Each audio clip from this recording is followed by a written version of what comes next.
ज्यादा जुर्म मुसलमानों के खिलाफ होगा तो हमारे जबान से तो मुस्लिम मुस्लिम ही निकलेगा। जिस दिन ये जुल्म ब्राह्मणों के खिलाफ ज्यादा होगा तो हमारे सदर या खुद हम लोग ब्राह्मण करेंगे, दलित दलित करेंगे, तो जिसके खिलाफ जुल्म होगा इमाम उसके खिलाफ आवाज उठाएगी। इसीलिए चूंकि अभी जुल्म ज्यादा मुसलमानों के खिलाफ हो रहा है, इसलिए हमारे जबान से आप मुसलमान ज्यादा सुन रहे हैं। तो जब तक सवाल नहीं उठाए जाएंगे खराब हॉस्पिटल के व्यवस्था के ऊपर, स्कूल के ऊपर, तब तक बंगाल के हालात या देश के हालात सही नहीं होंगे। और सिर्फ भारत में एमआईएम ऐसी पार्टी है जो निचले स्तर से लेकर ऊपर के लेवल तक आवाज उठाती है। वक़्फ़ का मुद्दा हो, आर्टिकल 370 का मुद्दा हो, एनआरसी AA का मुद्दा हो, या फिर जमीनी स्तर पर स्कूल, कॉलेज, हॉस्पिटल, रोजगार, सड़क का मुद्दा हो, तमाम मुद्दे पर हम एमआईएम वाले आवाज उठाते हैं। अरविंद केजरीवाल हो या ममता बनर्जी हो या राहुल गांधी है, मेरी नज़र में वो मोदी जी से बड़ा हिंदुत्व नेता है। इसलिए क्योंकि मोदी जी तो सबकी वाट लगाते हैं, चाहे वो मुसलमान हो, हिंदू हो, किसी का फायदा नहीं पहुंचाते। ये लोग जहाँ जहाँ जीते वहाँ पर एक तरफा जो इनके जात बिरादरी के लोग उनको फायदा पहुंचाते हैं और मुसलमान को पूरा नकार देते हैं। भारत में खासतौर पर मुसलमानों का मकसद है बीजेपी को रोकना। हम एमआईएम वाले जहाँ जहाँ बीजेपी से सीधा चुनाव लड़ते हैं वहाँ पर जीत जाते हैं, चाहे वो हैदराबाद की मेंबर ऑफ पार्लियामेंट की सीट हो, या 7 के 7 विधानसभा की सीटें हो, या फिर औरंगाबाद की सीट हो, या फिर बिहार हो क्या रहा है, चाहे सेंट्रल में बीजेपी की सरकार हो या फिर स्टेट में तृणमूल की सरकार हो, इनके मंत्री सिर्फ बड़े बड़े लग्जरी कार में घूमते रहते हैं। इनके पास फुर्सत ही नहीं है कि वो पुलिस वालों से मीटिंग करे, कमिश्नर से सवाल जवाब करे, लिंचिंग हुआ तो क्यों हुआ, जिसके जो थाना वहां से करीब पड़ता है उस थाने को ही बंद कर देना चाहिए।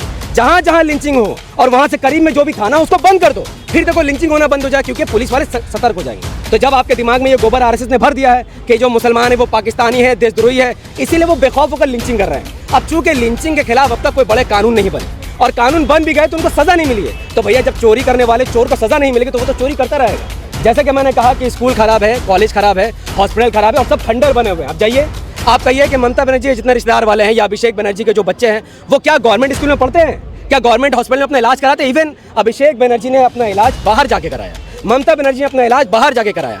देखिए जैसे कि मैंने पहले कहा कि हम लोग किसी को हराने जिताने तो आए नहीं है। हमारा मकसद है सरकार को टेंशन में डालना ताकि वो प्रेशर फील करे और गरीब जनता के लिए काम करे। हार जीत अल्लाह के हाथों में है। हम एमआईएम वाले पूरे साल अंदर ही अंदर साइलेंटली काम करते हैं। ख़राब हॉस्पिटल में जाते हैं, ख़राब स्कूल में जाते हैं, ख़राब इंस्टीट्यूट में जाते हैं, ख़राब सड़कों में वीडियो बनाते हैं, ट्विटर में ममता बनर्जी को टैग करते हैं, उनके मंत्रियों को टैग करते हैं और ये बताते हैं कि लोग हैं जागे हुए हैं और आपसे सवाल पूछ रहे हैं। और ये काम हम लोग करते रहेंगे, चाहे से जनता हमें स्वीकार करे या ना करे। लेकिन हमें उम्मीद है कि जो लोग मेहनत करते हैं, जनता के मुद्दों पर लड़ाई करते हैं, एक न एक दिन जनता उनको पहचानती है और सरकार में बैठे हुए लोगों को लात मारकर उनको अपना लेती है। यही हमारा नहीं, देखिए प्रेस कॉन्फ्रेंस तो 1 साल पहले हो रहा है, लेकिन जो हमारा काम है वो सालों साल चलता रहता है। अगर आप सब मेरे चैनल द पॉलिटिकल को फॉलो करते हो तो आपको पता होगा कि आरजीकर मेडिकल हॉस्पिटल में रेप कांड से पहले वो जो मर्डर हुआ उससे जस्ट 2 हफ्ते पहले चितरंजन के ख़राब हालत पर मैं वीडियो बना रहा था और वहाँ पर जो पुलिस ऑफिसर तैनात थे उन्होंने मुझे लगभग आधा घंटे के लिए डिटेन कर लिया अनऑफिशियल। उन्होंने कहा आप वीडियो नहीं बना सकते हैं और मैं उनको यही बात समझा रहा था कि आपकी ड्यूटी सिर्फ सुरक्षा तय करनी है, आप लॉ एंड ऑर्डर मेंटेन कीजिए, ये सब सरकार का काम है। अगर कहीं पान थुका हुआ है, कहीं सड़कें टूटी हुई है, हॉस्पिटल में बेड अच्छे नहीं है, या इमरजेंसी वार्ड में अगर डॉक्टर की कमी है और मैं अगर उसमें आवाज़ उठा रहा हूँ, आप क्यों अरेस्ट कर रहे हैं? मैंने उनको समझाया था कि अगर आप सब बोलने नहीं देंगे, इन सब मुद्दों को उठाने नहीं देंगे तो एक दिन बहुत बड़ा कांड हो जाएगा। ठीक 2 हफ्ते बाद पता चला आरजीकर मेडिकल कॉलेज में एक लड़की बेचारी का बलात्कार हुआ, मर्डर हो गया और अब तक इंसाफ के लिए उसके माँ बाप लड़ रहे हैं। तो जब तक सवाल नहीं उठाए जाएंगे खराब हॉस्पिटल के व्यवस्था के ऊपर, स्कूल के ऊपर, तब तक बंगाल के हालात या देश के हालात सही नहीं होंगे। और सिर्फ भारत में एमआईएम ऐसी पार्टी है जो निचले स्तर से लेकर ऊपर के लेवल तक आवाज़ उठाती है। वक़्फ़ का मुद्दा हो, आर्टिकल 370 का मुद्दा हो, एनआरसी AA का मुद्दा हो, या फिर ज़मीनी स्तर पर स्कूल, कॉलेज, हॉस्पिटल, रोजगार, सड़क का मुद्दा हो, तमाम मुद्दे पर हम एमआईएम वाले आवाज़ उठाते हैं और आवाज़ उठाते रहेंगे, चाहे से आपको एक्सील। हाँ बोलिए। स्कूल का थप्पा भी तो आप पर लगा हुआ है। देखिए हमारे रसूलुल्लाह सल्लल्लाहु अलैहि वसल्लम, अगर आप हिंदू है या मुसलमान, आप जानते होंगे वो हमारे पैगंबर हैं। जब वो कहते थे कि पैदा हुई हुई लड़की है, लड़की पैदा होना पाप नहीं है, आप उसको ज़िंदा मत दफनाओ, वो यही पैगाम दुनिया को देते थे कि आप लड़की को इसलिए मत दफनाओ क्योंकि वो लड़की पैदा हुई लड़की होना मनुष्यत की बात नहीं है, ये फ़ख्र की बात है।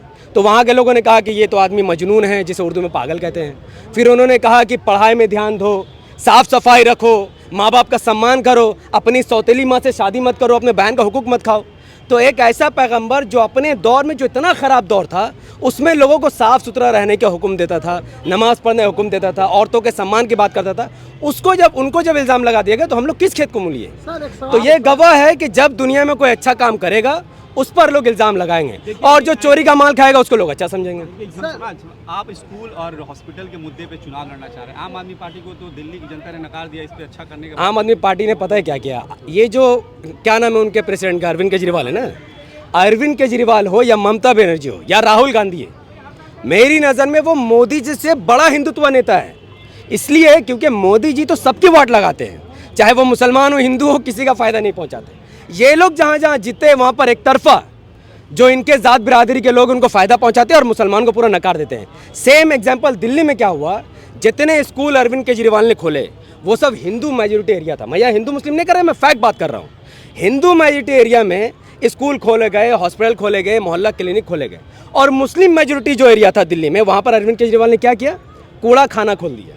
ना स्कूल का पता, ना हॉस्पिटल का पता। तो ये तो खुदा की मान है। आपको लगता है कि आप एक समुदाय को देखोगे और वो समुदाय आपकी वफादारी करेगा, ये होने वाला नहीं है। और आज वहाँ सत्ता चले गई। मेरा भी यही मानना है कि ईवीएम में गड़बड़ नहीं है, गड़बड़ मेजोरिटी के दिमाग में है। उनको लगता है कि 15 लाख आए ना आए हम सुरक्षित हैं, पर उनको पता नहीं है कि ना चाइना हमारे ऊपर बहुत बड़ा खतरा बना हुआ है और पाकिस्तान खतरा बना हुआ है। लद्दाख से लेकर सियाचिन हो या फिर और कश्मीर का बॉर्डर हो, उन सब पर खतरा है। तो भारतीय जनता पार्टी के अंदर कोई सुरक्षित नहीं है। और जब ये बात हम लोग उठाते हैं तो इनके अंदर ये दिमाग नहीं उठाने की, इसलिए ये कहते हैं कि हम लोग बी टीम है। तो हमारा मुद्दा इनसे अलग है। मैंने लोगों ने भरोसा कर ठीक है, ठीक है, कि ठीक है। 4 चले गए आरजेडी में, 1 रह गए, फिर कैसे भरोसा करेंगे? तो कांग्रेस पर क्यों भरोसा कर रहे हैं आप लोग? तो फिर आप पर क्यों भरोसा अब बताते हैं। राइट, जब पहली बार हम लोगों ने बिहार में चुनाव लड़ा, पहली बार में हम लोगों ने 6 सीटों पर चुनाव लड़ा, 6 पर हार गए। दूसरी बार चुनाव लड़ा, 20 में से 6 जीत गए। अब आपका सवाल है 6 में 5 चले गए तो भाई बीजेपी में नहीं गए ना। भारत में खास तौर पर मुसलमानों का मकसद है बीजेपी को रोकना। हम इमाम वाले जहाँ जहाँ बीजेपी से सीधा चुनाव लड़ते हैं वहाँ पर जीत जाते हैं, चाहे वो हैदराबाद के मेंबर ऑफ पार्लियामेंट की सीट हो, या 7 के 7 विधानसभा की सीटें हो, या फिर औरंगाबाद की सीट हो, या फिर बिहार हो। अब ये लोगों के दिल में क्या चल रहा है ये तो हम नहीं जानते। वो 4 विधायक जो अपने गले में गुलामी का पट्टा डालकर आरजेडी में चले गए, उनकी हालत देखो, उनकी टिकट भी कटने वाली है, उनको टिकट भी नहीं मिलेगा। और जिन मुसलमानों ने, जिन माइनॉरिटीज़ ने हम पर भरोसा किया था कि हम सीमांचल के लिए लड़ेंगे, तो ओवैसी साहब ने पार्लियामेंट में 3 से 4 मरतबा सीमांचल को लेकर आवाज़ उठाई और सरकार से ये निवेदन किया कि आप सीमांचल को स्पेशल स्टेटस दीजिए। इसी के लिए उन लोगों ने हमको वोट किया था और ओवैसी साहब ने वो डिलीवर कर दिया। अब अगले इलेक्शन का जो मुद्दा होगा उस पर वैसे सब काम करेंगे। 1 किलोमीटर दूर यहाँ से 43 नंबर वार्ड में जिस तरह से मॉब लिंचिंग का एक घटना सामने आया है, आप भी इससे बाखबर होंगे, क्या कहेंगे?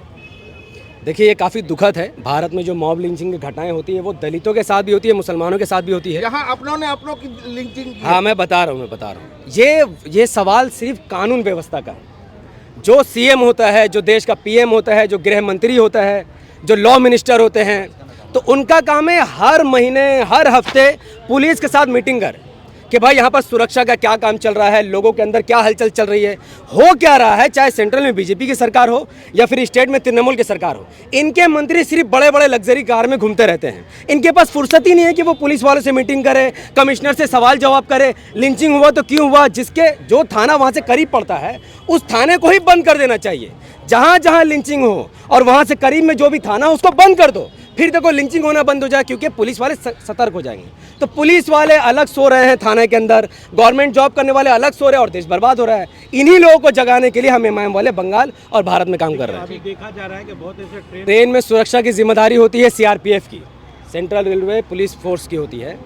अब ये अगर वो लोग ये जिम्मेदारी को नहीं निभा पा रहे, आप तो बोल रहे हैं जो गैर मुस्लिम मार रहे हैं ना, एक पुलिस वाले ने भी मारा था, पता होगा ना।